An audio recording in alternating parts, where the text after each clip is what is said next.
بسم اللہ الرحمن الرحیم الحمد للہ رب العالمین والصلاة والسلام علی اشرف الانبیاء و سید المرسلین اما بعد رب اشرح لی صدری ویسر لی امری واحلل عقدۃ من لسانی یفقہوا قولی ربنا زدنا علما اللہم فقہنا فی الدین۔ الحمدللہ رمضان المبارک کے اختتام کے بعد ہماری یہ پہلی دوبارہ سے کلاس سٹارٹ کر رہے ہیں ہم، اور آج ہم انشاءاللہ جہاں سے ہم نے یہ بریک کیا تھا اپنا سلسلہ سورۃ الاعراف آیت نمبر 52 تک ہم نے پڑھا تھا، اور آپ جانتے ہیں کہ پچھلی دفعہ ہم نے سورۃ الاعراف کے اندر جو اصحاب اعراف تھے ان کے متعلق ہم نے پڑھنا شروع کیا، اور ان میں ہم نے یہ دیکھا کہ اصحاب اعراف کون ہیں، اور پھر ان کے جو ڈائلاگ ہیں، ان کی جو کنورسیشن تھی، ان کی بات چیت وہ جنت والوں سے، اور ان کو ان کا سلام کہنا، اور اسی طرح ان کی دوزخیوں سے بات چیت جو ہے اس کا تذکرہ اللہ رب العزت نے فرمایا کہ کس طرح انہوں نے دوزخیوں کے اوپر لعن طعن بھی کی،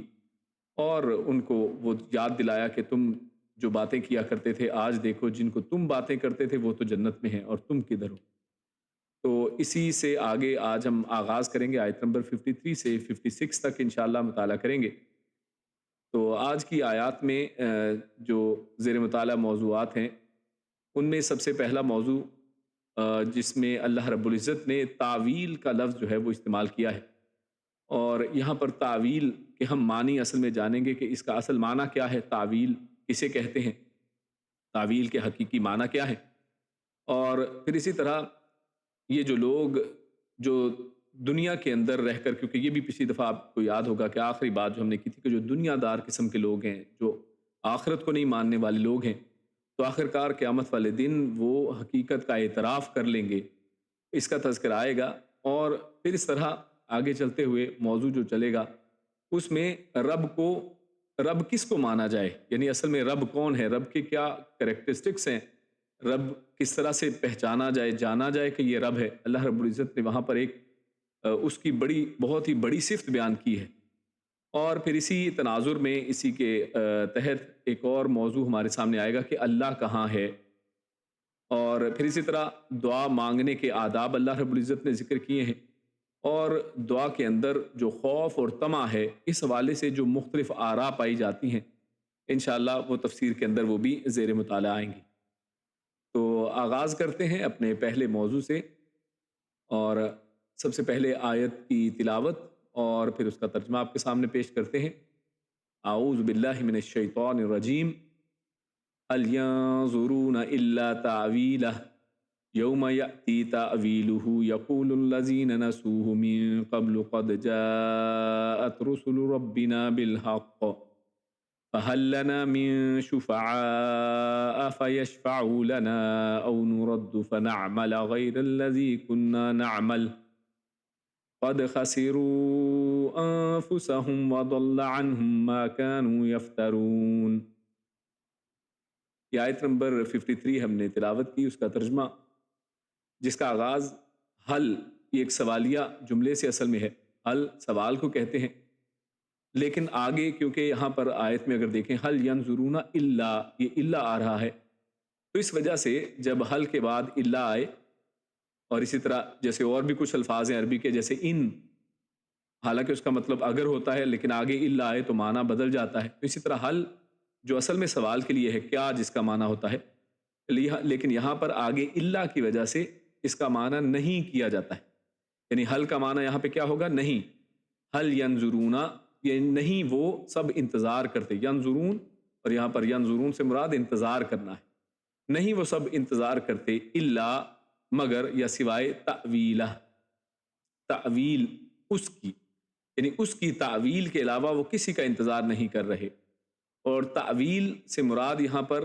انجام کو بیان کیا گیا ہے، یعنی تعویل سے مراد جو انجام اور نتیجہ ہے، تو نہیں وہ انتظار سب کر رہے مگر اس کے انجام کا۔ یوم یاتی، یوم جس دن، یاتی آئے گا، تعویلہ اس کا انجام، یقول وہ کہیں گے، الذین کون کہیں گے، الذین وہ لوگ جو یا جن لوگوں نے، نسوہ، نسو یہ نسا نسیان سے ہے، یا اسی لفظ سے انسان کا لفظ بھی ہے، انسان جو ہم اردو میں بولتے ہیں یا عربی میں بھی یہ لفظ آیا ہے، تو انسان کا مطلب کیا ہے؟ یعنی جو بھول جاتا ہے، کیونکہ انسان بھی اللہ رب العزت سے جو وعدے کر کے آیا ہے اس کو دنیا میں آ کے بھلا دیتا ہے، بھول جاتا ہے، تو اسی لیے انسان کہا جاتا ہے۔ تو یہاں پر وہی لفظ جو انسان کا ہے یا نسیان، بھولنے کا لفظ ہے، اسی کو استعمال کیا گیا۔ نسوہ، سب نے بھلا دیا تھا اسے، من قبل، اس سے پہلے، یعنی یوم یاتی تعویلہ، جس دن انجام آ جائے گا تو وہ کہیں گے الذین نسوہ، کون کہیں گے؟ جن لوگوں نے بھلا دیا تھا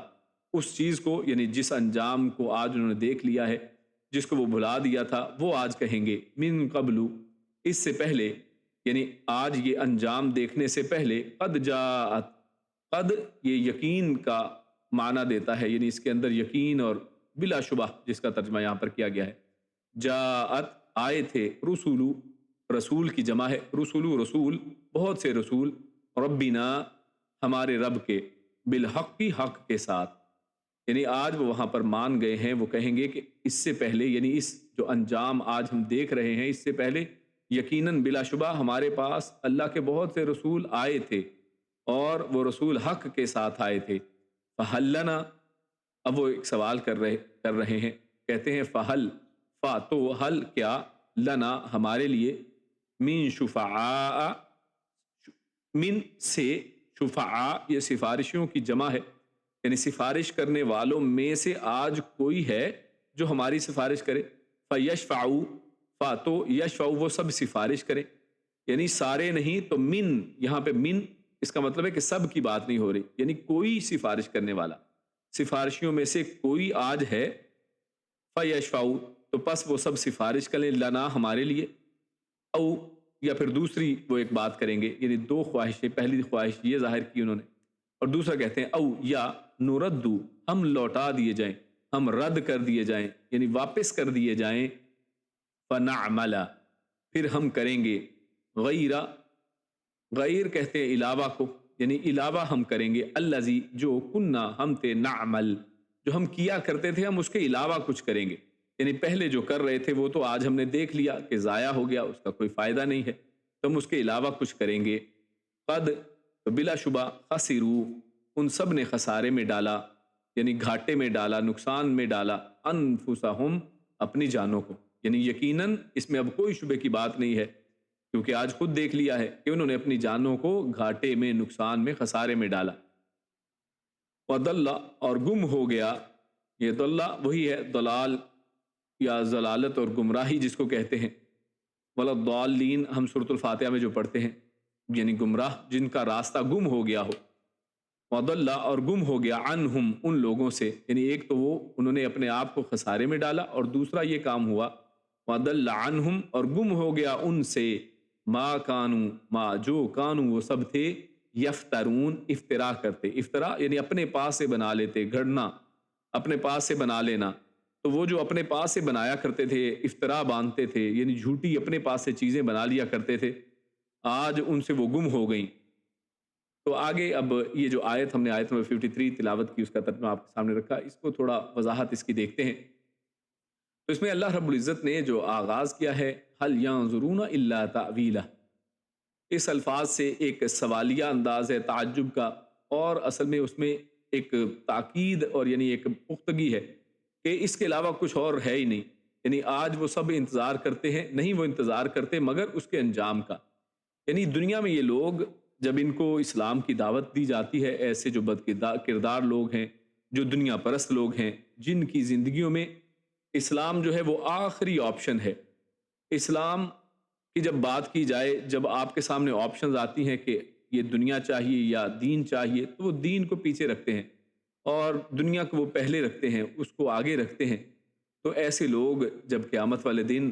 کے حوالے سے یہاں پر بات ہے کہ وہ ان کا انجام جو ہے وہ اس کا انتظار کرتے رہتے ہیں کہ نہیں، یہ دنیا دار، یہ جو دین دار لوگ ہیں، یہ جو علماء ہیں یا جو دین کے دعوے دار ہیں، جو داعی حضرات ہیں،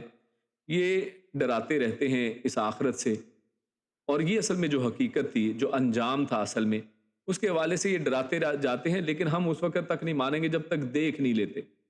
آج اسی انداز میں آپ دیکھ لیے کہ یہ جو سائنٹیفک کمیونٹی ہے،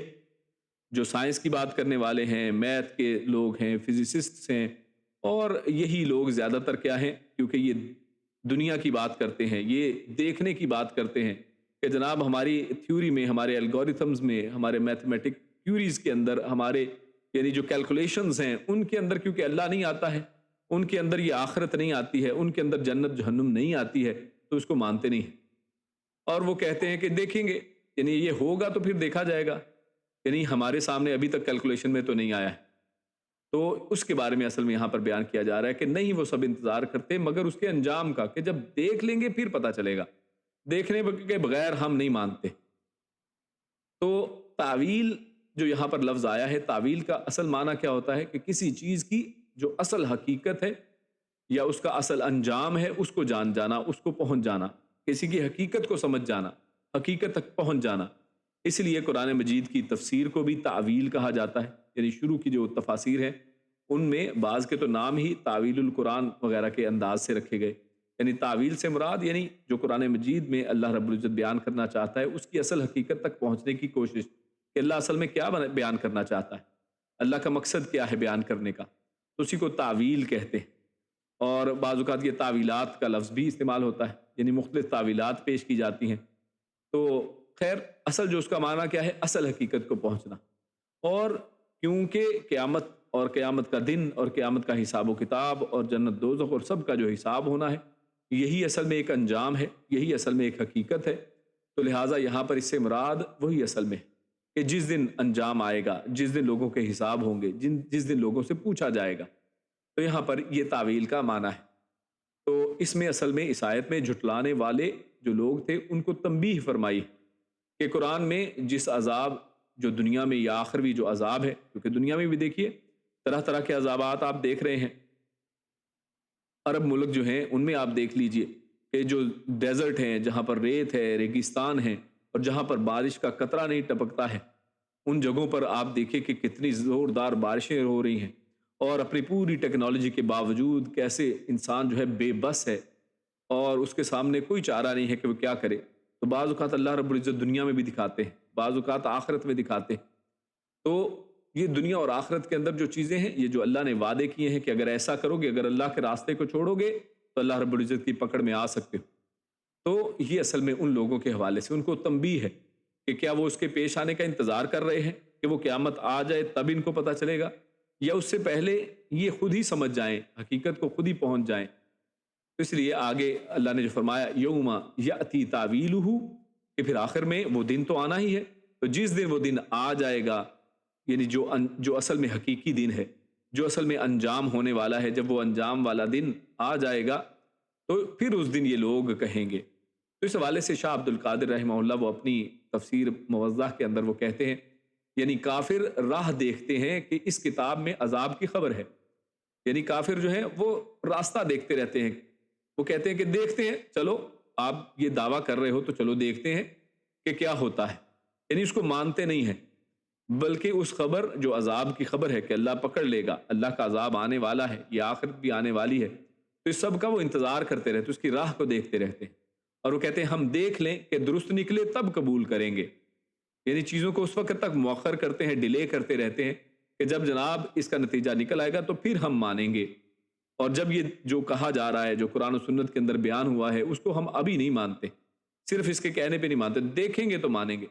لیکن جب خبر درست نکلے گی تو پھر خلاصی کہاں ملے گی؟ جب خبر درست ہو گئی، جب وہ دن آ گیا، جب وہ عذاب آ گیا، جب وہ قیامت آ گئی، تو تب پھر وہ بچ کر کہاں جا سکتے ہیں؟ یہ خبر اس لیے دی گئی کہ اس کے واقع ہونے سے پہلے ہی بچاؤ پکڑے، تو اس لیے یہاں پر یہ خبر دی گئی ہے، جیسا کہ شاہ عبد القادر رحمہ اللہ فرماتے ہیں کہ یہ خبر یہاں پر دینے کا اللہ کا مقصد کیا ہے؟ تاکہ لوگ دنیا ہی میں جان لیں، دنیا ہی میں اس کو پہچان لیں، اس حقیقت کو سمجھ لیں اور اپنا بچاؤ کر سکیں۔ تو آگے اللہ فرماتا ہے قد جاءت رسل ربنا بالحق، یعنی اب ان کا یہ قول بیان کیا گیا ہے کہ وہ لوگ کیا کہیں گے، یقول الذین نسوہ من قبل، جنہوں نے دنیا پہلے تو بھلا دی تھی، یہ آخرت کے اس انجام کو پہلے بلایا ہوا تھا، اب جب اس کو دیکھ لیں گے تو تب وہ کیا کہیں گے کہ من قبل جاءت رسل ربنا بالحق، کہ اس سے پہلے یعنی یہ انجام سے پہلے ہاں واقعی بات تو صحیح ہے، یہ رسول تو آئے تھے، وہ تو اسی وقت ڈراتے رہے ہیں ہمیں اس چیز سے جو آج واقعہ ہو گئے اس کے بارے میں، ہمیں اس سے پہلے رسول آ کر ڈراتے رہے ہیں، اور وہ ہمارے رب کی طرف سے رسول بھیجے گئے تھے. یعنی آج وہ دیکھیے رسول کا بھی اقرار کر رہے ہیں کہ وہ رسول اپنی طرف سے نہیں آئے تھے. جن کو دنیا میں کہتے ہیں آج اللہ کے نبی صلی اللہ علیہ وسلم کی باتیں کی جائیں, اللہ کے نبی کے فرامین اور قرآن مجید پیش کیا جائے, تو کہتے ہیں کہ یہ خود لکھ لیا تھا, خود گھڑ لیا ہے رسول اللہ صلی اللہ علیہ وسلم نے. کہتے ہیں کہ یہ اللہ کے نبی صلی اللہ علیہ وسلم کے فرامین نہیں ہیں بلکہ یہ راویوں کی باتیں ہیں. تو ایسے بہت سے لوگ ہیں جو اس طرح کے اعتراضات کرتے ہیں, بلکہ یہ اللہ رب العزت کے بھیجے ہوئے رسول ہیں. اور اس دن وہ جان جائیں گے کہ یہ ہمارے رب نے بھیجے تھے, اور کیسے بالحق کی, حق کے ساتھ. یعنی یہ خود بھی آئے تو کس طریقے سے حق کے ساتھ آئے. تو آج یہ اعتراف کر رہے ہیں, آج وہ اس چیز کو مان رہے ہیں کہ ہمارے رب کے بھیجے ہوئے جو رسول تھے وہ حق کے ساتھ آئے تھے. یعنی ان کا آنا حق تھا, ان کا آنا با مقصد تھا. حق سے مراد کیا ہوتا ہے؟ کوئی مقصد والی چیز, یعنی جس کے اندر کوئی مقصد ہو. بے مقصد نہیں کہ ہم ہی بھیجے ہیں رسول, نہیں. کوئی اگر کوئی پیغام لے کر آیا ہے تو اس کا مقصد ہے, ڈرانا مقصد ہے, سمجھانا مقصد ہے, قیامت کے ان عذابوں سے ڈرانا, اور اللہ رب العزت کی محبت پیدا کرنا اور اس کا شوق پیدا کرنا, اس کی رضا کا جو ہے شوق پیدا کرنا. یہ تمام مقاصد ہیں. تو یہ حق ہیں, اصل میں یہی چیزیں ہیں جو اصل مقاصد ہیں. تو ان کا آنا بھی حق تھا. اور دوسرا یہ دیکھیں رسول کیسے آئے تھے؟ بالحق کی, حق کے ساتھ. تو حق کے ساتھ آنے کے دو معنی کیے جا سکتے ہیں, کہ ان کا آنا بھی حق تھا کہ وہ حق کے ساتھ آئے, اور بالحق یعنی حق کے ساتھ, یعنی جو وہ لائے تھے یعنی ان کے ساتھ جو چیزیں تھیں وہ بھی حق تھیں. تو رسول اپنے ساتھ کیا لے کر آتے ہیں؟ بعض رسول جو ہیں ان کے پاس صحف ہیں, اور بعض کو اللہ رب العزت نے کتابیں دی ہیں, وہ پیغامات دیے ہیں, کتاب و سنت ہے. تو یہ تمام احکامات الہیہ جو ہیں, یہ شریعت کے پیغامات, یہ اصل میں بالحق کے اندر آتے ہیں. یعنی یہ کتاب بھی حق ہے, اللہ کے نبی کے فرامین بھی حق ہیں, اللہ کے نبی کے احکامات بھی حق ہیں, اور یہ نبی حق کے ساتھ بھیجے گئے تھے. تو وہ جو لائے تھے وہ بھی حق, اور یہ نبی خود بھی حق ہیں اور حق کے ساتھ بھیجے گئے. تو آگے فرمایا فَهَلْ لَنَا مِن شُفَعَاء, یعنی یہ اس بات کا تو اعتراف کر لیا. اب اعتراف کرنے کے بعد غور کیجئے, یہاں پر بھی ایک محسوس ہوتی ہے یہ چیز کہ جیسے ان کے اعتراف کرنے کے پیچھے بھی ایک لالچ ہے, اور اعتراف کر کے کیا رہے ہیں؟ فَهَلْ لَنَا مِن شُفَعَاء فَيَشْفَعُوا لَنَا. تو ہم اب آج مان گئے ہیں اس چیز کو کہ واقعی ہمارے پاس رسول آئے تھے, تو کیا آج اس اعتراف کے ساتھ ہمیں کوئی فائدہ ہوگا؟ کوئی ہے ہمارا سفارشی جو ہمارے لیے سفارش کر دے؟ آج وہ سفارشیوں کو پکار رہے ہیں کہ سفارشی جو اتنے سارے دنیا کے اندر ہم نے بنا رکھے تھے, کبھی اس در کے اوپر جا رہے ہیں, فلاں کو بتایا کہ جناب تمہارے گھر اولاد نہیں ہو رہی, فلاں بزرگ کے پاس چلے جاؤ, اچھا فلاں آپ کا کام نہیں چل رہا, فلاں در کے پاس چلے جائیں. یعنی طرح طرح کے سفارشی دنیا کے اندر بنا رکھے کہ اللہ کے رب العزت کے سامنے یہ سفارش کرتے ہیں. اللہ آپ کی نہیں سنتا, ان کی ضرور سنتا ہے. تو ایسے بے شمار جو سفارشی بنا رکھے, اور اتنے ہی لوگ تھے جنہوں نے ان لوگوں کو گمراہ کر رکھا تھا کہ جناب آپ صرف ہمارے گلے بھریں, قیامت والے دن آپ کو پل صراط سے گزارنا ہماری ذمہ داری ہے, آپ صرف ہمارے در کے اوپر آتے جائیں, ہمارے کلمے پڑھتے جائیں, اور قیامت والے دن آپ کو ہم اصل میں پار کروائیں گے. بہشتی دروازے اس دنیا ہی کے اندر بنا رکھے ہیں, اس کے اندر سے گزر جائیں تو جنت میں داخل ہو جائیں.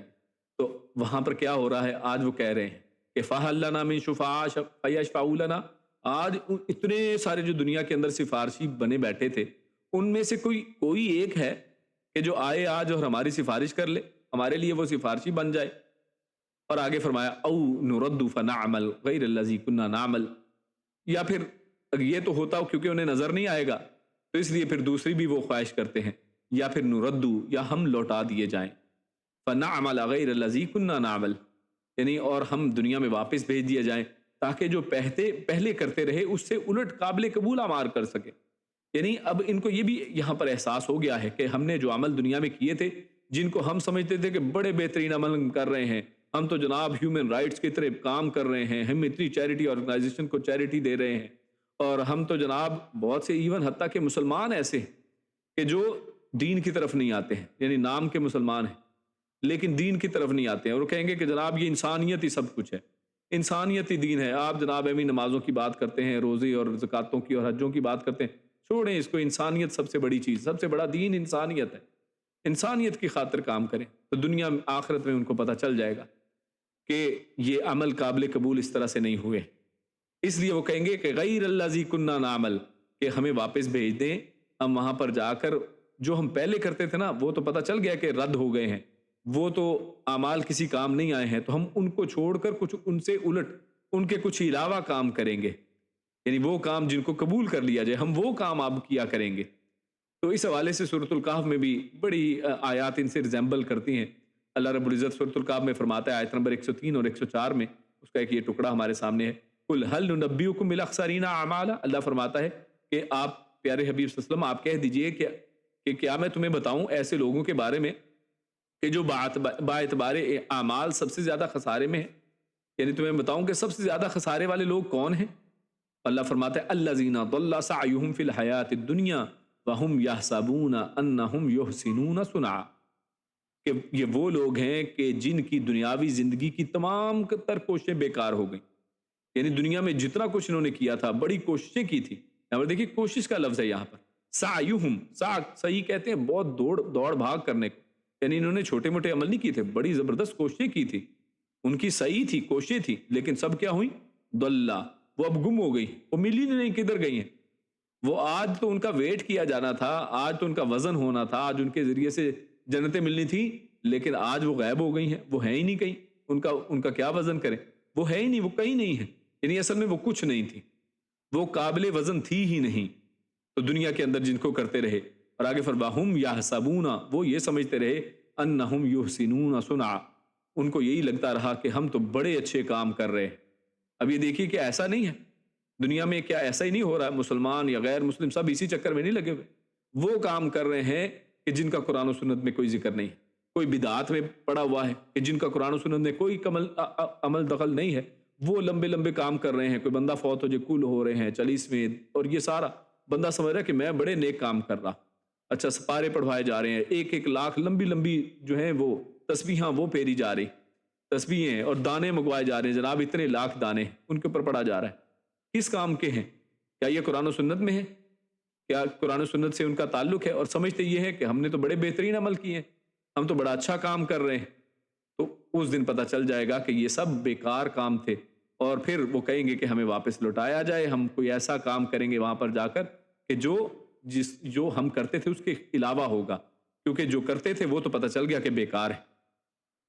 تو آخر میں اللہ فرماتے قد خسروا انفسهم وضل عنهم ما كانوا يفترون، کہ بلا شبہ خسروا انفسهم، ان سب نے خسارے میں ڈالا اپنی جانوں کو، یعنی یہ انہوں نے خود کیا ہے، یہ کسی اور کے اوپر یہ اس کی کہہ لیں کہ الزام نہیں دے سکتے، بلکہ انہوں نے اپنی جانوں کو خود خسارے میں ڈالا تھا، یہ دنیا میں یہ اعمال کر کے یہ خود اصل میں اپنے آپ کو خسارے میں ڈالنے والے لوگ ہیں، اور یہ وہ لوگ ہیں وضل عنهم ما كانوا يفترون، اور جن لوگوں کو دنیا کے اندر جو راستے انہوں نے اپنے طرف سے خود ہی بنا لیے تھے، ان میں بدعات بھی آ جائیں گی، ان میں وہ تمام سفارشی بھی آ جائیں گے کہ جنہوں نے جو ان لوگوں نے خود ساختہ بنا لیے تھے، ایسے تمام معبودان باطلہ بھی آ جائیں گے، اور ان معبودان باطلہ سے مراد کو یہ نہ سمجھے کہ ہم صرف اس طرح کی بات کریں کہ اللہ کے علاوہ کسی اور کو اللہ بنا لیا تھا، نہیں، یہ ہندوؤں کی بات نہیں ہو رہی، ہندوؤں کی بھی بات ہی اس میں ہے، کافروں کی بات بھی اس میں ہے، اور سب سے پہلے تو مسلمانوں کے لیے ہدایت ہے، کیونکہ قرآن کون پڑھتا ہے؟ یہ تو مسلمان پڑھتے ہیں، تو اس کا مطلب سب سے پہلے اس کے مخاطب کون ہے؟ ہم مسلمان ہیں، ہم اپنی حرکتیں دیکھیں کہ ہم نے کیا کیا ہے، ہم دیکھیے اللہ رب العزت کا خوف کھانا یہ ایک عبادت ہے کہ ہم اللہ کے علاوہ کسی اور سے نہیں ڈرتے، اللہ کی محبت یہ عبادت ہے کہ ہم اللہ کے علاوہ اور چیزوں سے محبت نہیں کرتے ہیں، اور اسی طرح یعنی دین کے کتنے ہی کام ہیں کہ جن کے اندر جو کام صرف خالص اللہ کے، یعنی جیسے دعا ہے، الدعاء هو العبادہ، دعائے کی عبادت ہے، کہ ہم اللہ کے علاوہ اور لوگوں سے دعائیں نہیں کرتے، کہ ہم اور لوگوں کو اپنے سفارشی دنیا کے اندر نہیں بناتے رہتے، حالانکہ اللہ رب العزت کی ذات سمیع بصیر ہے، دیکھتی بھی ہے اور سنتی بھی ہے، لیکن ہم اس کے سامنے اپنی حاجتیں رکھنے کی بجائے کیا کرتے ہیں؟ در در کی ٹھوکریں کھاتے ہیں۔ تو یہ طرح طرح کے معبودان باطلہ ہم نے خود بنائے، یہی اصل میں عبادت ہے۔ عبادت کوئی صرف اس چیز کا نام نہیں ہے کہ ہم کسی غیر اللہ کے نام کی زکوٰۃ دیں گے، غیر اللہ کے نام کا کوئی حج کریں گے، بلکہ یہ عبادتیں ہیں ساری، جس کی میں نے چند مثالیں آپ کے سامنے پیش کی، یہ عبادت ہی ہے۔ اللہ کے علاوہ کسی اور کے اوپر توکل کرنا، اللہ کے علاوہ کسی اور سے بھروسہ کرنا، کسی اور کا خوف رکھنا، کسی اور سے طمع کرنا، کسی اور سے محبت رکھنا، یہ سب عبادات ہیں۔ کسی اور سے دعائیں کرنا، مناجات کرنا، کسی اور کو اپنا حاجت روا مشکل کشا سمجھنا، کسی اور کو غوث گنج بخش اور داتا سمجھنا، یہ سب معبودان باطلہ بنائے گئے۔ غوث کون ہے؟ اللہ رب العزت ہے، جو آپ کی ایک مجبور کی دعاؤں کو سنتا ہے، وہ کون ہے؟ اللہ ہے، اور اگلی آیتوں میں آئے گا اس بات کو اور اللہ وضاحت سے یہاں پر انہی آیات میں پیش کیا گیا ہے۔ تو خیر ان کے خود ساختہ معبودان باطلہ بھی اب آج کیا ہے؟ وَضَلَّ عَنْهُمْ، آج ان سے گم ہو جائیں گے، مل ہی نہیں رہے ہیں، کدھر ہیں سفارشی؟ وہ نہیں مل رہے ہیں، اور نہ وہ ان کی مدد کر سکیں گے، نہ سفارش، اور نہ ہی جہنم کے عذاب سے چھڑا سکیں گے۔ اور یہاں پر ما کانوا یفترون کے لفظ کو بھی غور کیا جائے، ما کانوا یفترون، یعنی ان کے اوپر اللہ نے کوئی دلیل نہیں بھیجی تھی، بلکہ یہ انہوں نے خود گھڑے تھے۔ کہاں پہ یہ دلیل ہے؟ شرک کے، یعنی بعض علماء کہتے ہیں، بڑی صحیح بات کہی ہے انہوں نے، کہ شرک کے اوپر کوئی دلیل موجود نہیں ہے کہ کوئی شخص شرک کرنے کے اوپر دلیل لائے کہ شرک کرنا جائز ہے۔ تو لہٰذا یہ اصل میں اپنی گھڑی ہوئی باتیں، اپنے بنائے ہوئے حوصلے، اور اپنے بنائے ہوئے جو ہے نا، اپنے دل کو خود ہی تسلیاں دی ہوئی ہیں کہ ایسا ہو جائے گا، ایسا ہو جائے گا، فلاں غوث ہے، فلاں کتب ہے، فلاں ولی ہے۔ کس کے پاس سرٹیفکیٹ ہے؟ سند لے کے آئیں کہ کدھر ہے؟ تو یہ اپنے پاس سے بنائے۔ یہ کیا ہے؟ یہ اسماء سمیتموها انتم وآباؤکم، قرآن میں اللہ سورۃ النجم میں بتایا کہ یہ نام ہے جن کو آپ نے خود دیا ہے۔ کیا یہ نام انہوں نے خود رکھا تھا کہ میں داتا ہوں؟ کیا کسی نے خود نام رکھا کہ میں غوث ہوں؟ کیا کسی نے خود کہا کہ میں جناب یہ ہوں، میں مشکل کشا ہوں؟ نہیں، یہ ہم نے نام دیے، اور پھر یعنی ان کو پھر بڑھا چڑھا کے ان کا کیا حال کر دیا کہ ان کو اللہ کے برابر کر دیا۔ تو یہ خود اصل میں گھڑے ہوئے لوگ، گھڑی ہوئی یہ پوسٹیں ہیں کہ جو ہم نے اصل میں لوگوں کو تقسیم کی ہیں کہ فلاں یہ ہے، فلاں یہ ہے، فلاں غوث ہے، فلاں داتا ہے، فلاں مشکل کشا ہے، ہم نے خود بنایا، جس پر کوئی دلیل نہیں تھی۔ اس لیے یہ سب آج کیا ہے؟ ہوا ہو جائیں گی، وَضَلَّ، آج یہ سب گم ہو جائیں گی۔ اس کے بعد ہم اگلے ٹاپک کی طرف چلتے ہیں، جس میں رب کس کو مانا جائے۔ اللہ رب العزت نے یہاں پر اس کے دلائل دیے ہیں، اور اللہ کہاں ہے یہ بھی اس کی وضاحت انشاءاللہ ان آیات میں آئے گی۔ تو اللہ فرماتا ہے، ان ربکم اللہ الذی خلق السماوات والارض فی ستۃ ایام ثم استوى علی العرش یغشی اللیل النہار یطلبہ حثیثا والشمس والقمر والنجوم مسخرات بأمرہ الا له الخلق والامر الا له الخلق والامر تبارک اللہ رب العالمین۔ یہ ایک آیت نمبر 54 ہم نے تلاوت کی، ترجمہ کچھ یوں ہے، ان بے شک ربکم اللہ، ربکم تم سب کا رب، اللہ اللہ ہے، ہمارا رب اللہ ہے، بے شک اس میں کوئی شک کی بات نہیں کہ تم سب کا رب کون ہے؟ اللہ۔ کون اللہ؟ اس کا تعارف کیا جا رہا ہے، الذی، جس نے، خلق السماوات والارض، جس نے تخلیق کیا، السماوات یعنی آسمانوں کو، جمع اس کی ذکر کی گئی ہے، والارض اور ایک زمین کو، یہ سنگولر یعنی اکائی اکیلی کا ذکر کیا گیا ہے، فی ستۃ ایام، فی میں ستۃ ایام 6 دنوں میں، ثم استوى علی العرش، ثم استوى پھر وہ جا ٹھہرا، مستوی ہوا، علی العرش عرش کے اوپر، یغشی اللیل النہار، یغشی وہ ڈھانپتا ہے، اللیل رات کو، النہار دن سے، یطلبہ حثیثا، یطلبہ وہ پیچھے آتا ہے اس کے، حثیثا تیزی سے، والشمس یعنی وہ دن اس کے پیچھے تیزی سے آتا ہے، والشمس اور سورج، والقمر اور چاند، والنجوم اور ستاروں کو، مسخرات تابع، وہ سب بھی مسخرات یہ جمع ہے،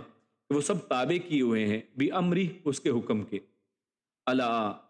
خبردار، آگاہ رہو، خبردار ہو جاؤ، لہو اسی کا ہے یا اسی کے لیے ہے، الخلق پیدا کرنا، یعنی اسی کے لائق ہے اور وہی ہے، الخلق پیدا کرنا اسی کا کام ہے، والامر اور حکم دینا بھی یہ بھی اسی کا کام ہے، تبارک اللہ، تبارک یعنی بہت برکت والا ہے، اللہ اللہ، رب العالمین جو رب ہے تمام جہانوں کا۔ تو یہ آیت جو ہم نے تلاوت کی آپ کے سامنے، تو اس میں اللہ رب العزت نے ان ربکم اللہ الذی خلق السماوات والارض، تو بڑی ہی زبردست انداز سے ایک دلیل پیش کی ہے کہ تم نے طرح طرح کے رب بنا لیے ہیں نا۔ رب کہتے کون؟ جو پالن ہار ہو، جو پالنے والا ہو، مشکلوں سے نکالنے والا ہو، آپ کی حاجتوں کو پورا کرنے والا ہو، پرورش کرنے والا ہو، مدبر الامر ہو اور تصرف کرنے والا ہو کائنات کے اندر، اس کو رب کہتے ہیں۔ لیکن آج دیکھیے لوگوں نے کن کن کو رب بنا لیا ہے، اور آپ جانتے ہیں پچھلی آیات میں غالباً میں نے یہ ذکر کیا تھا، سورۃ التوبہ کے اندر جب اللہ کے نبی صلی اللہ علیہ وسلم نے یہ آیت تلاوت کی کہ جس میں اللہ رب العزت فرماتا ہے کہ ان لوگوں نے، عیسائیوں نے اپنے جو صوفیاء، اپنے اولیاء تھے، اپنے علماء تھے، اور عیسیٰ علیہ السلام ان کو رب بنا لیا، تو صحابہ کرام میں سے یعنی ایک صحابی جو عدی بن حاتم تھے وہ پہلے عیسائی تھے تو وہ مسلمان ہو گئے تھے، تو انہوں نے کہا کہ ہم نے تو رب نہیں بنایا تھا. تو اللہ کے نبی صلی اللہ علیہ وسلم نے ان کو یہی کہا تھا کہ کیا تم ان کے جس کو حلال کہتے تھے اس کو حلال سمجھ لیتے تھے، جس کو حرام کہتے تھے اس کو حرام سمجھ لیتے تھے؟ انہوں نے کہا ہاں یہ تو ہم کرتے تھے. تو انہوں نے کہا کہ یہی اصل میں رب بنانا ہے. رب بنانا یہی ہے کہ انہی کے حکموں کو مانا جائے اور انہی کو سب کچھ سمجھ لیا جائے کہ جناب ان کے پیچھے آنکھیں بند کر کے چلنا ہے. یہ اصل میں رب بنانا. تو اللہ رب العزت نے یہاں پر بیان کیا کہ رب اصل میں کون ہوتا ہے، یعنی رب کا کرائٹیریا یہاں پر بیان کر دیا گیا ہے کہ رب، اگر کوئی رب کا دعوے دار ہو کہ یہ رب ہے، یہ فلاں رب ہے، تو اس کو اس کرائٹیریا کے اوپر، اس شرط کے اوپر پرکھیں کہ کیا اس نے کسی چیز کو پیدا کیا ہے. اور اللہ نے تو اتنی بڑی چیز کی یہاں پر بات کی ہے کہ تمہارا رب تو وہ ہے، یعنی رب ہونے کے لائق ہی اصل میں وہ ہے. کون؟ ان ربکم اللہ الذی، ان بے شک، یہ دیکھیے پہلی تاکید ہے بے شک کا لفظ. ربکم تمہارا رب، اللہ اللہ ہے، یعنی تمہارا رب اللہ ہی ہے بے شک. اور وہ کون اللہ؟ الذی خلق السماوات والارض، وہ اللہ وہ ہے کہ جس نے آسمانوں کو پیدا کیا ہے. یعنی ایک آسمان نہیں، آسمانوں کو. آج یہ جو سائنسدان باتیں کرتے ہیں اس کو اگر غور کریں تو اللہ رب العزت کی عظمت کا پتہ چلتا ہے، اللہ رب العزت کی کبریائی اور بڑائی کا پتہ چلتا ہے کہ ہمارا رب کتنا اعلیٰ ہے، کتنا کبیر ہے، کتنا عظیم ہے، کتنی قدرت والا، کتنی خلق والا ہے، کتنا پاورفل ہے کہ جس نے اتنے اتنے بڑے جو آسمانوں کو بنایا کہ جس کے اندر بے شمار ان گنت ستارے ہیں، ان گنت کہکشائیں ہیں. اتنی بڑی کائنات، وسیع و عریض کائنات ہے، اور جو 7 آسمانوں تک محیط ہے. اور اللہ نے زمین کو، اور زمین کا ذکر اس لیے کہ زمین کے اندر دیکھیے وہ میجر لیول پہ چیزیں تھیں اور یہ مائنر لیول پر یہاں پر دیکھیں، یہاں پر باریک سے باریک چیز کی طرف چلتے چلے جائیں. یعنی عام اپنے آپ سے شروع ہو کر انسان، یہ سمندر، یہ دریا، یہ پھول، یہ پودے، یہ ایٹمز، یہ سیلز، انسان کے جسم کے خلیے، یہ انسان کے جسم کے اعضاء، اور یہ تمام جاندار، حشرات، اور کتنا کچھ ہے. اور ان کو کس نے پیدا کیا ہے؟ جس نے آسمانوں کو اور زمین کو پیدا کیا ہے. اور پھر اللہ رب العزت نے اس کی پھر تھوڑی ڈیٹیل بھی یہاں پر ذکر کی کہ اللہ رب العزت نے یہ ان سب کو فی ستۃ ایام، ان کو 6 دنوں میں پیدا کیا. ہم اس کو بھی دیکھتے ہیں اس انداز میں کہ یہاں پر 6 دنوں کا جو ذکر کیا ہے وہ کیا ہے اصل میں. تو سب سے پہلی بات تو یہ سمجھ لیں کہ یہ اصل میں ایک دلیل ہے. جو لوگ اپنی طرف سے جنہوں نے لوگوں کو گھڑ لیا کہ یہ ہمارا رب ہے، یہ فلاں ہمارا رب ہے، تو یہ رب ہونے کا کرائٹیریا کتنا پاورفل ہے، کتنا سخت ہے کہ اس کے اوپر اللہ کے علاوہ کوئی پورا اتر ہی نہیں سکتا ہے. دنیا میں کوئی چیز کسی نے خلق نہیں کی ہے، تخلیق نہیں کی ہے. کوئی کسی چیز کو تخلیق کرنے والا نہیں، ہر چیز کو اللہ رب العزت ہی کی تخلیق ہے. سب نے صرف اس کی جو تخلیقات ہیں اس کو پکڑ کر استعمال کیا ہے. ان کو کسی نے بس شکل دے دی اور کرسی میز بنا دی لکڑی سے، اور کسی نے اس کو شکل دی اسی لوہے کو جو اللہ نے پیدا کیا تھا اور کار بنا دی. تو اللہ رب العزت ہر چیز کا خالق ہے. تو ان ربکم اللہ الذی خلق السماوات والارض، تو دنیا کے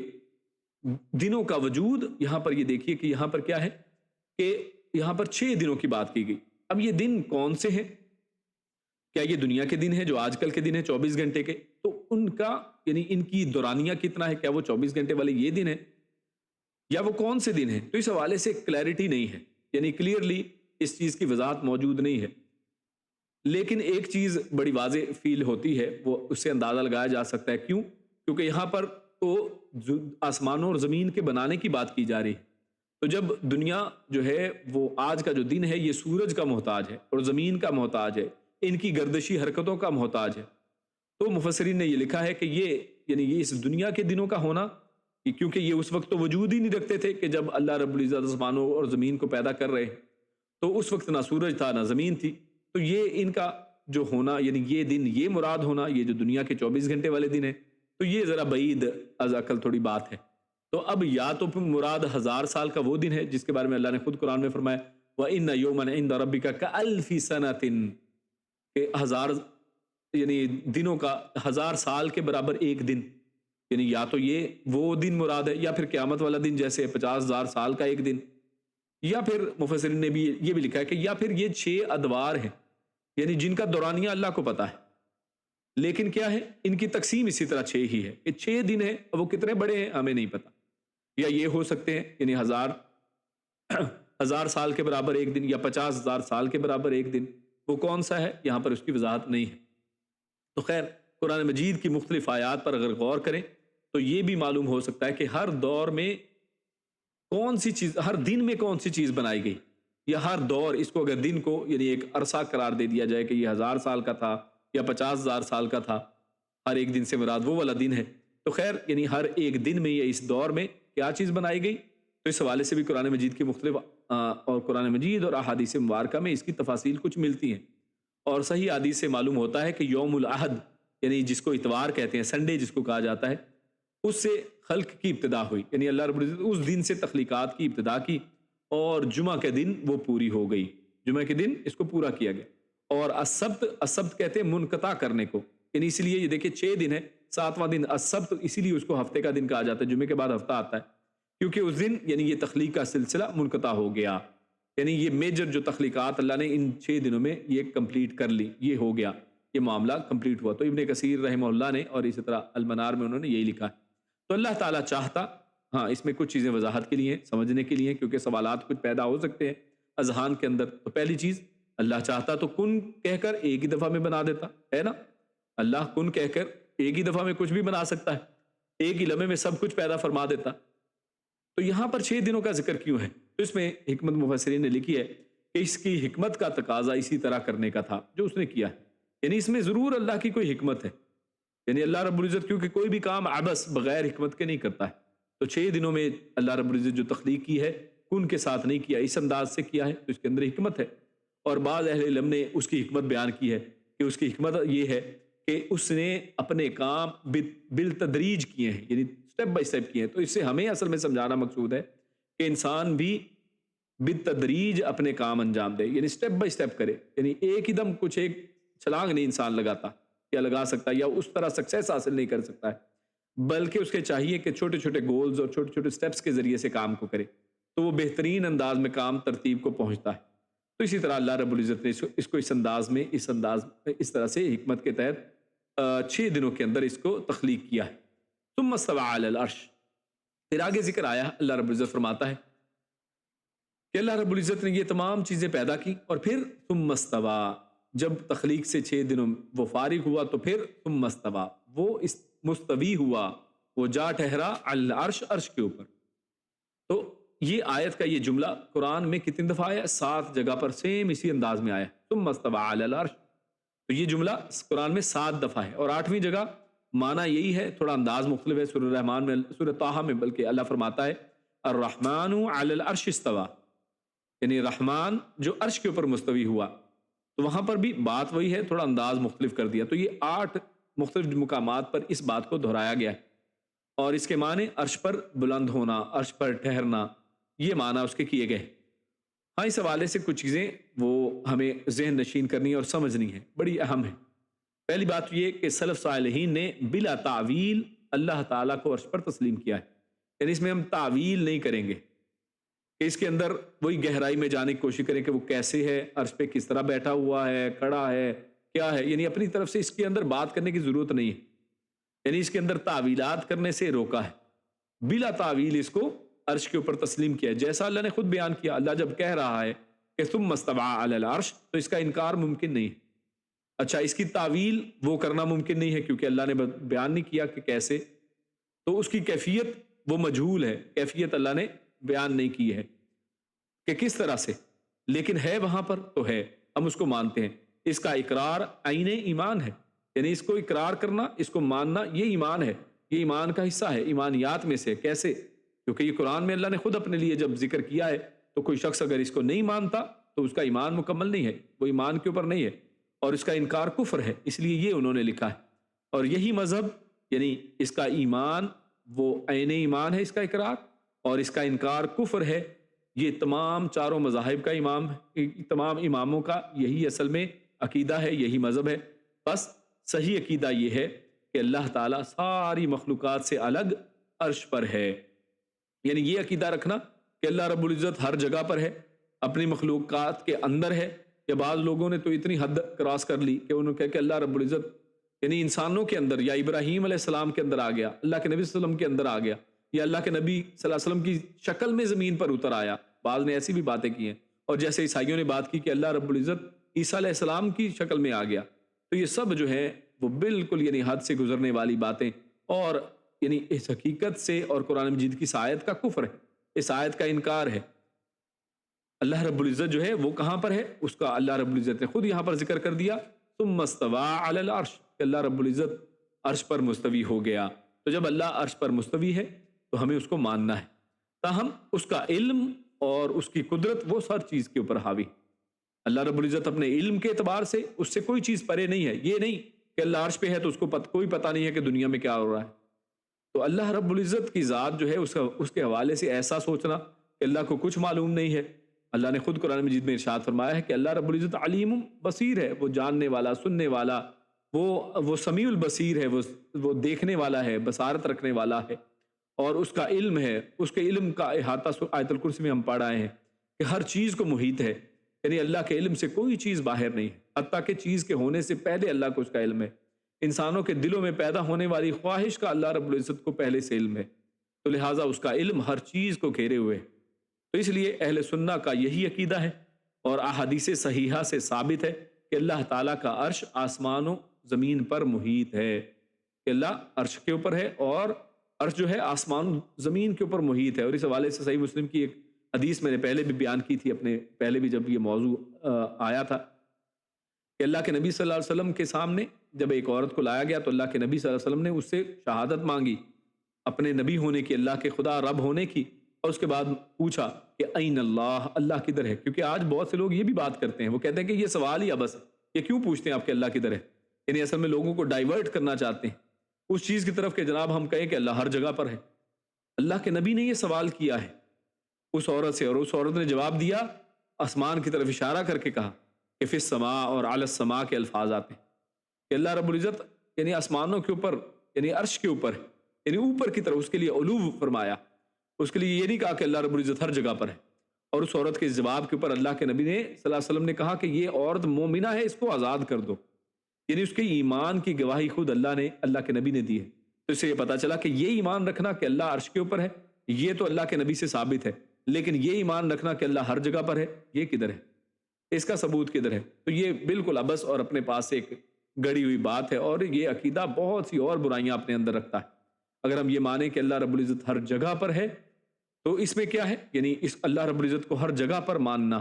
اللہ رب العزت کے علو کے خلاف ہے، کہ اللہ رب العزت عالی نہیں ہے، اللہ بھی نازل ہے ہماری طرح، ہمارے ہی اندر رہتا ہے، تو ایسا نہیں ہے،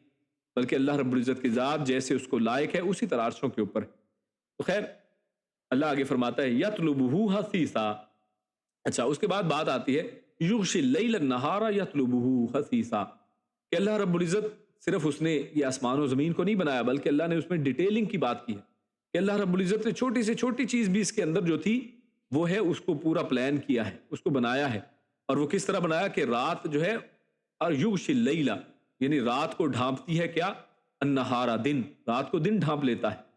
یہ اسی طرح بعض نے ترجمہ کیا کہ رات جو ہے وہ دن کو ڈھانپ لیتی ہے، یعنی دونوں ہی انداز میں آپ بات کر سکتے ہیں، کیونکہ یہاں پر دونوں ہی کا گرامیٹیکلی اللیلہ النہارا دونوں کو اس انداز میں بیان کیا گیا، تو یعنی رات دن کو ڈھانپتی ہے، دن رات کو ڈھانپ لیتا ہے، ایک دوسرے کے بعد آتے ہیں۔ یطلبہ حثیثاً، وہ پیچھے آتا ہے اس کے تیزی سے، حثیثاً سے مراد یعنی تیزی سے کسی چیز کے پیچھے آنا، یعنی وقفہ ہی نہ دینا، یعنی آپ نے کبھی دیکھا کہ رات اور زمین کے اور دن کے درمیان میں کوئی وقفہ آیا ہو کہ ابھی دونوں جناب تھک گئے ہیں ایک دوسرے کے پیچھے آتے ہوتے، درمیان میں کوئی وقفہ آ گیا؟ نہیں، رات ادھر جاتی ہے تو دن آ جاتا ہے، دن جاتا ہے تو رات آ جاتی ہے، تو دونوں ایک دوسرے کو ڈھانپتے ہیں، رات کو پورا دن ڈھانپ لیتا ہے تو رات باقی ہی نہیں رہتی ہے، رات دن ہوتا ہے تو اس کے اوپر رات آتی ہے، رات اس پورے دن کو ڈھانپ لیتی ہے، دن باقی ہی نہیں رہتا ہے،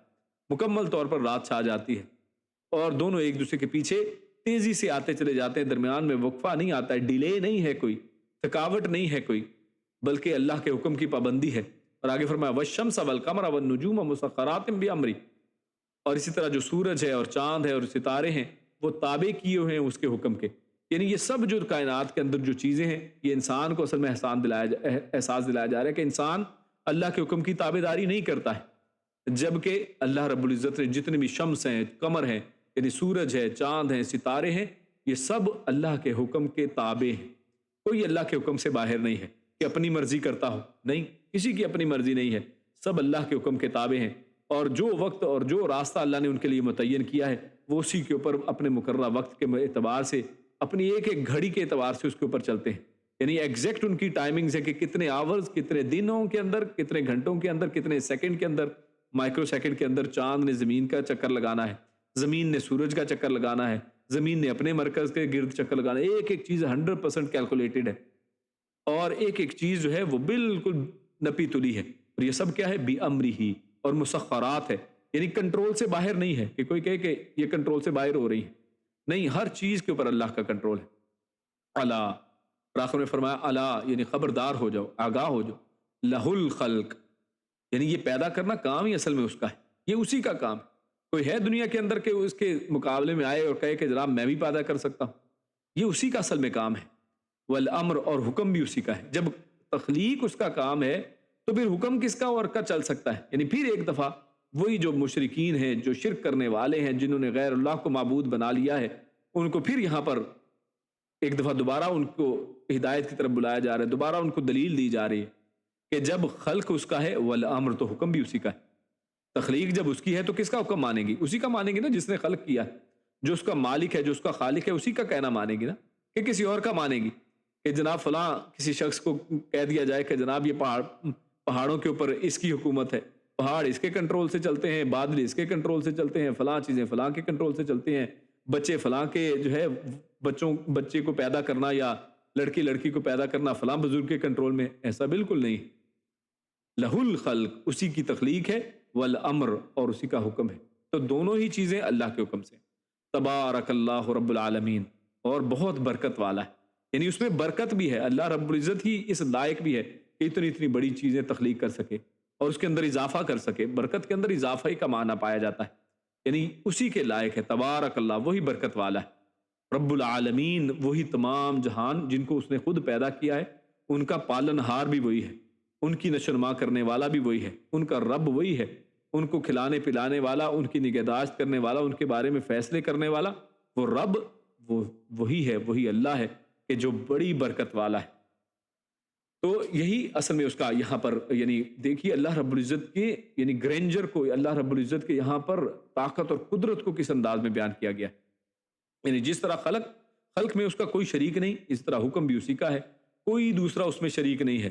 خواہ وہ تکوینی حکم ہو جو ساری کائنات میں چلتا ہے، یا پھر تشریع یعنی شریعت والا حکم ہو، شریعت کا قانون ہو، تو جو اس نے اپنے بندوں کو ایک حد تک اختیار دے کر شریعت کے قوانین اللہ نے دیے ہیں، تو یہ سب بھی اللہ ہی کے حکم سے ہیں کہ اللہ نے اتنا اختیار دیا ہے، تو یہ بھی اللہ کے حکم سے اختیارات ہیں، اور جس پر عمل کے مطابق جنت یا جہنم کی سزا ملے گی یا جزا ملے گی، یہ سب اللہ رب العزت کے احکامات ہیں، اللہ رب العزت ہی کی طرف سے ہیں۔ آخری جو موضوع ہمارا کہ دعا مانگنے کے آداب جس میں اللہ نے فرمائے ہیں، اور دعا میں خوف و طمع کی بات ہمارے سامنے آئے گی، تو پہلے آیات کی تلاوت کرتے ہیں۔ ادعوا ربکم تضرعا وخفیہ انہ لا يحب المعتدین ولا تفسدوا في الارض بعد اصلاحها وادعوه خوفا وطمعا ان رحمت اللہ قریب من المحسنین۔ ادعو، تم سب پکارو، ربکم، اپنے رب کو، یعنی جب رب وہی ہے تو تم سب اسی کو پکارو۔ کیسے پکارنا ہے؟ تضرعا، یعنی عاجزی کے ساتھ، عاجزی کرتے ہوئے، وخفیتاً، اور چپکے چپکے، خفیہ انداز میں، انہو، بے شک وہ، لا یحب، نہیں وہ پسند کرتا، المعتدین، حد سے بڑھنے والوں کو، ولا تفسدوا، اور نہ تم فساد پھیلاؤ، فی الارض، زمین میں، بعد اصلاحها، اس کی اصلاح کے بعد، وادعوہ، اور تم اسی کو پکارو، خوفاً، ڈرتے ہوئے، وطمعاً، اور طمع کرتے ہوئے، یعنی پکارنا بھی اسی کو ہے۔ ان رحمت اللہ، بے شک اللہ کی رحمت، قریب، وہ قریب ہے، من المحسنین، احسان کرنے والے، نیکی کرنے والوں کے قریب اللہ کی رحمت ہے۔ تو یہ دو مختصر سی آیات ہمارے سامنے تھی، آیت نمبر 55 اور 56۔ تو 55 میں اللہ رب العزت فرماتا ہے، جس کا آغاز اللہ رب العزت نے ایک دعا کے الفاظ سے، ادعوا ربکم، یعنی یہ حکمیہ ہے، فعل امر ہے، تو یعنی جب خالق وہی ہے، مالک وہی ہے، رب وہی ہے، امر اسی کا ہے، تو پھر ادعوا ربکم، تو پھر کس کو پکارنا چاہیے؟ غور کیجئے، اللہ رب العزت نے اتنی بہترین دلیل کے بعد پھر فرمایا کہ جب ہے سب وہی کچھ، سب اسی کے کنٹرول میں ہے، تو پھر اسی کو پکارنا چاہیے۔ تو دعا کو جس کو لوگ بالکل عام لیتے ہیں کہ نہیں جناب ہم کوئی ان کو رب تھوڑا مانتے ہیں، ہم تو فلاں سے دعا ہی کرتے ہیں نا، ہم تو فلاں کی درگاہ پر گئے تھے دعا کرنے، تو جناب یہ دعا کرنا، ان کو اپنی طرف سے سفارشی سمجھ لینا، اور یہ جو فوت شدگان ہیں ان کو یہ سمجھنا کہ وہ ہماری باتیں سنتے ہیں، میرے بھائی یہ فوت شدگان تو کسی کی بات نہیں سنتے ہیں۔ خود قرآن میں اللہ نے فرمایا کہ اے پیارے حبیب صلی اللہ علیہ وسلم، آپ بھی ان کو نہیں سنا سکتے ہیں۔ تو جب پیارے حبیب ان جو مردہ لوگ ہیں جو قبروں کے اندر ہیں ان کو نہیں سنا سکتے ہیں تو آپ اور ہم کیسے سنا سکتے ہیں؟ اور جب وہ سن بھی لیں تو ہماری دعاؤں کو قبول نہیں کر سکتے، پورا نہیں کر سکتے، کیونکہ انہوں نے کسی کو تخلیق نہیں کیا ہے، کسی چیز پر ان کا امر نہیں ہے، حکم نہیں چلتا ہے۔ حکم بھی اللہ کا ہے، تخلیق بھی اللہ کی ہے، جب ہر چیز کے پر کنٹرول بھی اللہ کا ہے تو اللہ فرماتے ہیں ادعوا ربکم، تو پھر اپنے رب کو پکارو۔ اچھا، اب پکارنے کا طریقہ بتا دیا ہے، اور ان 2 آیتوں میں اللہ نے 4 احکامات ذکر کیے ہیں۔ 2 احکامات وہ دعا کے تعلق سے ہیں اور 2 اس کے ساتھ اضافی ہیں۔ تو ایک پہلا حکم کیا ہے؟ ادعوا ربکم، کہ اپنے رب کو پکارو، کیسے؟ تضرعا و خفیہ، تو یہاں پر دعا کرنے کا انداز بتا دیا کہ دعا کیسے کرنی ہے؟ عاجزی کرتے ہوئے، خشوع کے ساتھ اور تضرع کے ساتھ، جس کے اندر انسان اپنی عاجزی، اپنی کمزوری، اپنی بے بسی کا اظہار کرے، بتائے کہ اے اللہ کہ مجھے تکلیف پہنچی ہے لہٰذا میری تکلیف کو دور کیا جائے، اے اللہ میں بے بس ہوں، میں فقیر ہوں اور میرے ہاتھ میں کچھ نہیں ہے، تو ہی دینے والا ہے، اور پھر اس انداز میں اس کے سامنے گڑ گڑا کر بات کی جائے، دعا مانگی جائے۔ اور دعا کیسے؟ خفیہ طریقے سے، لوگوں کے سامنے، لوگوں کو دکھانے کے لیے نہیں۔ اور یہی اصل میں مستحب طریقہ ہے دعا مانگنے کا۔ سب سے محبوب طریقہ کیا ہے؟ کہ اکیلے میں، رات کے آخری پہروں کے اندر، تہجد کے لمحات کے اندر، وبالاسحار ہم یستغفرون، کہ اللہ کے نبی یعنی قرآن مجید میں اللہ نے فرمایا ہے مومنوں کی صفات میں کہ جو مومن ہیں ان کی صفت یہ ہے کہ وہ رات کے آخری پہروں میں، سحری کے وقت کے اندر وہ اللہ سے معافیاں مانگتے ہیں، یستغفرون، استغفار کرتے ہیں۔ اور اسی طرح وہ 7 لوگ جن کو قیامت والے دن اللہ رب العزت، جس دن کوئی سایہ نہیں ہوگا، اللہ اپنا سایہ عطا فرمائے گا، ان میں سے ایک وہ بھی ہے کہ جو تنہائی کے اندر اللہ کے سامنے کھڑا ہوا، اللہ کے سامنے ہاتھ بلند کیے، اللہ سے دعائیں کی اور اس کے آنسو ٹپک پڑے، تو اللہ اس کو بھی قیامت والے دن اپنا سایہ نصیب فرمائے گا۔ تو لہٰذا یہ تنہائی کے اندر خفیہ طریقے سے، یعنی دکھاوے کے اندر نہیں، کیونکہ خفیہ ہے تو اب صرف دیکھیے 1 to 1 بات ہے، لائن ملی ہوئی ہے، کوئی دیکھ نہیں رہا ہے، کسی کی خاطر نہیں ہے کہ جناب کوئی دیکھ رہا ہے کہ بڑی دعا مانگ رہا ہے، یہ بابا جی یا یہ بزرگ یا یہ بھائی صاحب تو بہت زبردست دعائیں مانگتے ہیں، دیکھیں کتنا رو رہے ہیں۔ نہیں، بالکل اکیلے ہیں، کوئی دیکھنے والا نہیں ہے، صرف آپ ہیں، آپ کا رب ہے، اور آپ آپس میں باتیں کر رہے ہیں، اللہ سے دعائیں کر رہے ہیں، عاجزی کے ساتھ، گڑ گڑا کر، رو کر، آنسوؤں کے ساتھ۔ اور کیوں؟ کیونکہ اس سے ریا کو راستہ نہیں ملتا ہے اور اخلاص میں خلل نہیں آتا ہے، تو اللہ نے اس کی یہاں پر حکم فرمایا کہ تم اللہ کو اس طرح سے پکارو، عاجزی کے ساتھ اور خفیہ، انہ لا یحب المعتدین۔ اور دوسرا حکم کیا فرمایا؟ کہ حد سے بڑھنا اللہ تعالیٰ کو پسند نہیں ہے، اللہ بالکل پسند نہیں کرتا حد سے بڑھنے والوں کو۔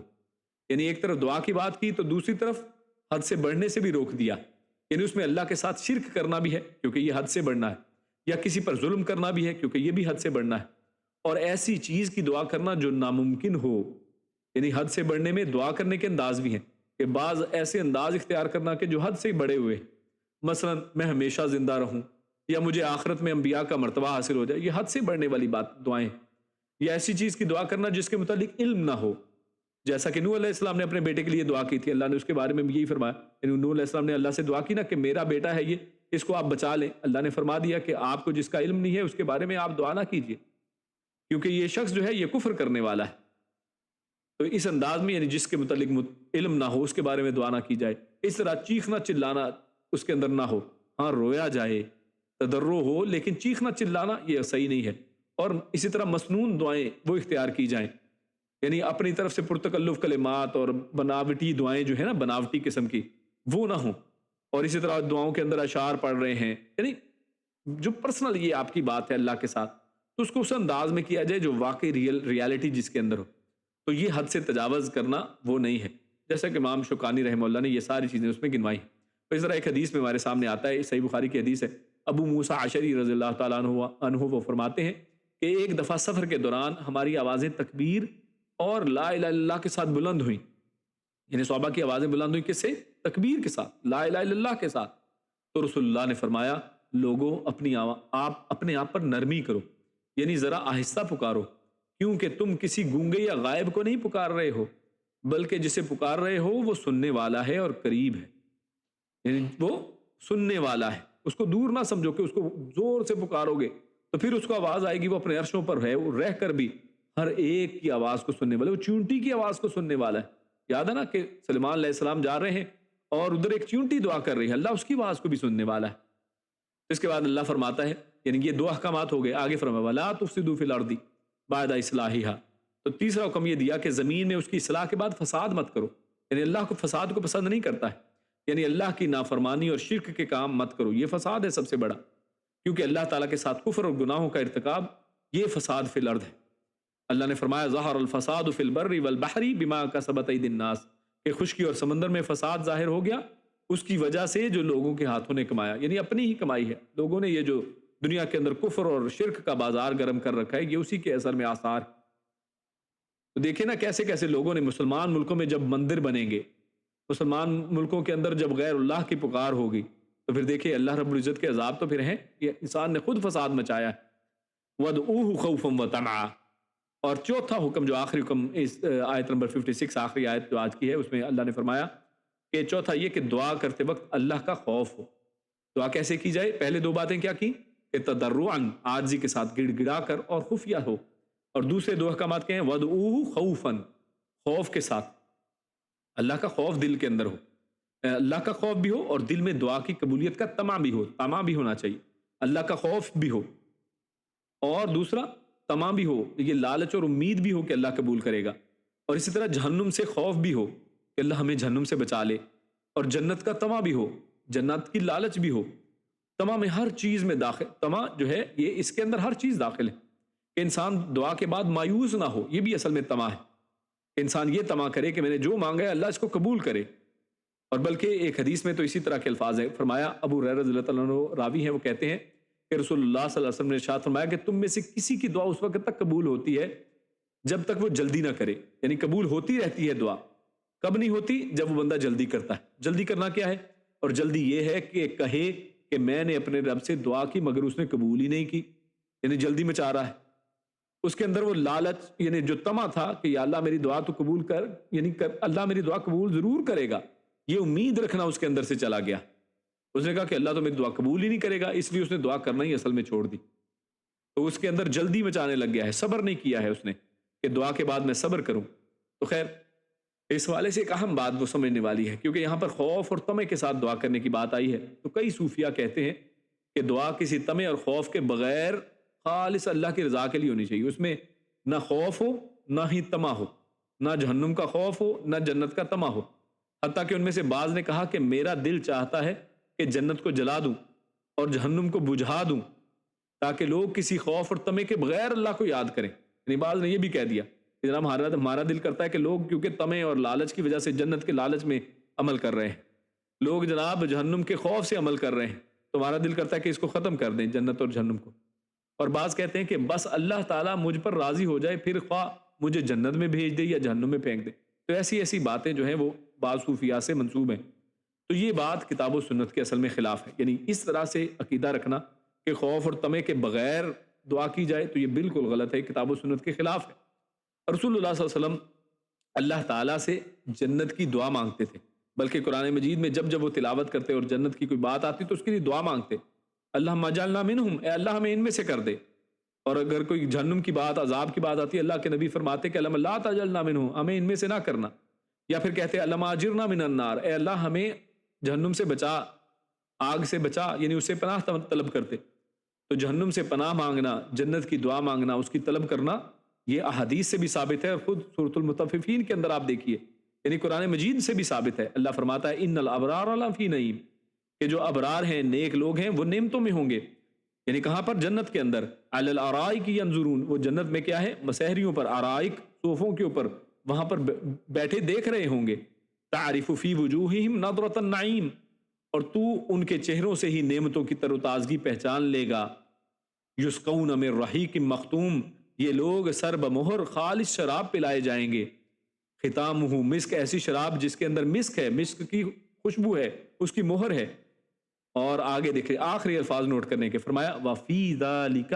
یعنی یہ ساری جو چیزیں اللہ نے بیان کی ہیں، یعنی یہ جنت اور جنت کی نعمتیں، اس حوالے سے فرمایا وفی ذالک، یعنی اس کے لیے فلیتنافس المتنافسون، کہ جو ریس لگانے والے ہیں نا، جو سبقت لے جانے والے ہیں، جو ہر دنیا کے کام میں ریس لگاتے ہیں، فلانا ملینئر ہو گیا، میرے بھائی کے پاس 2 کاریں ہیں، میرے پاس 3 ہونی چاہیے، میرے بھائی کے پاس 1 بنگلہ ہے، میرے پاس 2 ہونے چاہیے۔ تو دنیا میں جو ریس لگاتے ہیں مختلف کاموں کے لیے، تو ریس لگانے والوں کو جنت کے لیے بھی ریس لگانی چاہیے، جنت کی نعمتوں کے لیے بھی آگے سبقت لے جانی چاہیے۔ تو فَلْيَتَنَافَسِ الْمُتَنَافِسُونَ کے اندر اس کا جواب آ گیا کہ اس کا طمع رکھنا، جنت کی خواہش رکھنا، یہ خلاف نہیں ہے، بلکہ یہی اصل میں عین سنت اور قرآن و سنت سے یہی ثابت ہے۔ خیر آگے چلتے ہیں، آخری بات اللہ فرماتا ہے ان رحمت اللہ قریب من المحسنین، کہ اللہ کی جو رحمت ہے یہ کن کے لیے ہے؟ یہ محسنین کے لیے۔ اس میں ترغیب ہے کہ اللہ تعالیٰ کی رحمت کے اصل حقدار وہی ہیں جو احسان کرنے والے محسن ہیں، یعنی اللہ کی اطاعت اور فرمانبرداری بہترین انداز میں، حسین، یہ حسین سے لفظ ہے، یعنی حسین کہتے ہیں بہت خوبصورت کو، تو حسین بہت خوبصورت انداز میں کرنے، یہ نماز ایسے نہیں کہ ٹکرے مار رہے ہیں، روزے ایسے نہیں کہ جناب اس میں چغلی غیبت سب کچھ چل رہا ہے، نہیں، بہترین انداز میں عمل کرنے والے، بہترین انداز میں تابعداری کرنے والے اور اعمال صالح پر دوام کرنے والے، یعنی ایسا نہیں کہ روزے گزر گئے اب اس کے بعد پورا سال روزہ نہیں رکھا، نہیں، ہمیں چاہیے کہ 6 روزے یہ شوال کے ہیں ان کو رکھیں، اس طرح اللہ توفیق دے پیر اور جمعرات کا روزہ رکھیں، اللہ کے نبی رکھا کرتے تھے، ہر مہینے کے درمیان کے 3 روزے اللہ کے نبی رکھا کرتے تھے، محرم کے مہینے کے اندر کثرت سے روزہ رکھتے تھے، اور اسی طرح 9 اور 10 کا محرم کا روزہ جو ہے اللہ کے نبی کی سنت ہے، اسی طرح عرفہ کا روزہ اللہ کے نبی کی سنت ہے۔ تو یعنی ان سنتوں کے ذریعے سے یعنی ایک دوام ہے، عمل ایسا نہیں کیا اور بھول گئے، نمازیں رمضان میں پڑھی پھر بھول گئے، سارا سال مسجد میں نہیں گئے، تو یہ اصل میں محسنین کا عمل، ان رحمت اللہ قریب، تو اللہ کی رحمت ایسے ہی لوگوں کے قریب ہے۔ اسی پر اپنی بات کو ختم کرتے ہیں، اللہ رب العزت نیک عمل اور اچھی سمجھ کی توفیق عطا فرمائے۔ سبحان ربک رب العزت عما یصفون وسلام علی المرسلین والحمد للہ رب العالمین۔ جزاکم اللہ خیر وبارک اللہ فیکم۔ السلام علیکم ورحمۃ اللہ وبرکاتہ۔ جس کے بعد ہمارا کوئز ٹائم ہے، اور کوئز میں سب سے پہلا سوال، هل ينظرون الا تاویلہ، تو تعویل کا کیا معنی ہے اور یہاں اس سے کیا مراد ہے؟ اور اس طرح قد جاءت رسل ربنا بالحق، تو یہ آیت ہم نے پڑھی، تو اس میں اعتراف حقیقت کے بعد وہ کیا خواہش اصل میں کریں گے؟ تو یہاں پر ان کی 2 خواہشات ذکر کی گئی تھی۔ اس طرح فرمایا ان ربکم اللہ الذی خلق، تو اللہ ہی کے رب ہونے کی یہاں پر کیا دلیل اصل میں پیش کی گئی تھی کہ اللہ ہی رب ہے۔ اور اسی طرح ثم استوى علی العرش، کہ اللہ ہر جگہ موجود ہے۔ اور آخر میں ادعوا ربکم تضرعا وخفیہ، تو یہاں پر دعا مانگنے کے کیا آداب بیان کیے گئے ہیں۔